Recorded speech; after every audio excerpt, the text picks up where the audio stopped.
Le podcast de la CPTS Paris 8. Avec Patrick Descamps de l'association AIDE, nous allons parler du TPE.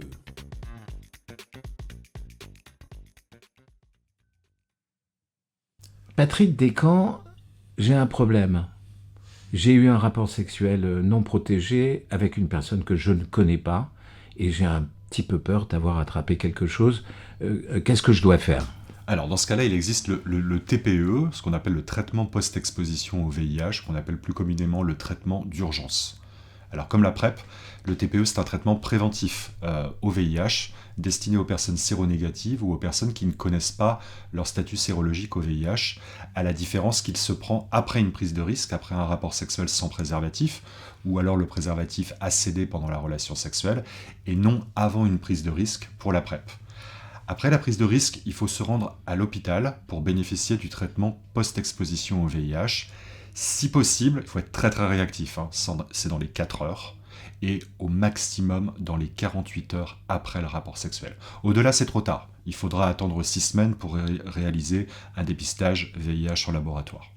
Alors, c'est un traitement d'1 mois qui va te permettre de rester séronégatif même si ton organisme a été en contact avec le virus. Bien évidemment, il y a un suivi médical, il y a des dépistages qui sont réalisés.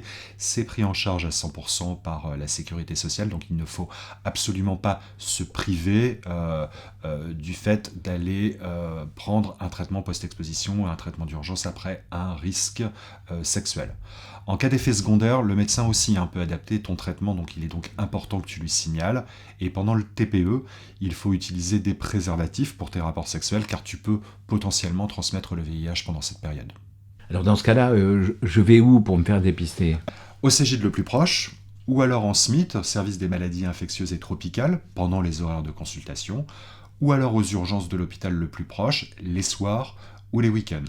Et très prochainement, tu pourras également bénéficier du TPE auprès des associations de santé communautaires, comme la nôtre, l'association AIDE, qui pourront te délivrer le traitement pour la première semaine dans l'attente que tu rencontres un médecin.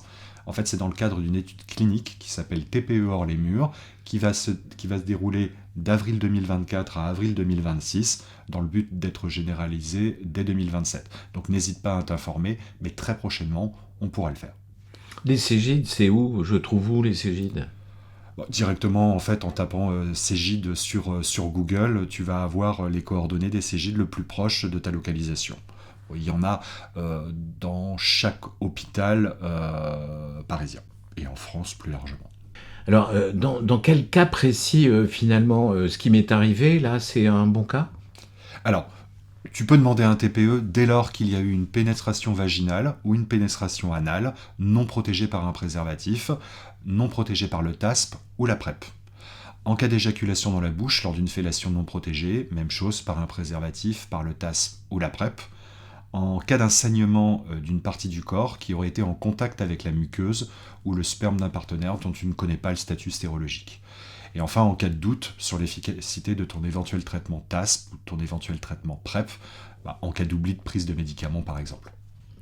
En fait, qu'est-ce que je dois dire lorsque j'arrive dans un centre comme un Cégide ou un hôpital aux urgences ? Qu'est-ce que je dois dire au personnel médical ? Alors c'est vrai qu'on n'est peut-être pas forcément à l'aise quand on vient de vivre ce genre d'expérience et qu'il faut le relater à un inconnu ou à une inconnue, mais le plus simplement du monde, en disant voilà, dans les dernières 48 heures, j'ai eu un risque de transmission au VIH avec une personne dont je ne connais pas le statut sérologique, je souhaite bénéficier d'un traitement antirétroviral, ce qu'on appelle le traitement d'urgence ou traitement post-exposition. Voilà, ça peut être formulé de cette façon. Et alors maintenant, si j'essuie un refus, si on me dit qu'on n'a pas le temps de s'occuper de moi, ou quoi, je fais quoi ? Alors, comme le temps est compté, en cas de refus ou de méconnaissance du TPE par ton interlocuteur aux urgences, tu devras insister parce qu'un protocole de prise en charge doit exister au sein de chaque établissement. Tu peux également contacter SIDA Info Service pour t'orienter. Alors, ils répondent au téléphone 7 jours sur 7, un jour férié compris, de 8h à 23h, en France métropolitaine, dans les départements d'outre-mer. Ils sont joignables au 0800 840 800.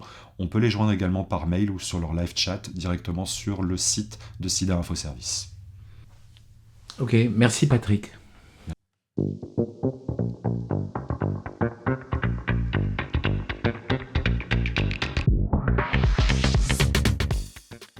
Le TPE, le traitement post-exposition au virus HIV. Après une relation à risque, il est très important de prendre ce traitement pour éviter la maladie et on a entre 4 heures et 48 heures pour le faire. On doit se précipiter aux urgences d'un hôpital ou bien dans un service des maladies infectieuses ou bien depuis peu auprès d'une association de santé comme Aide par exemple qui pourra vous procurer ce traitement. En cas de problème, n'hésitez pas à appeler SIDA Infoservice.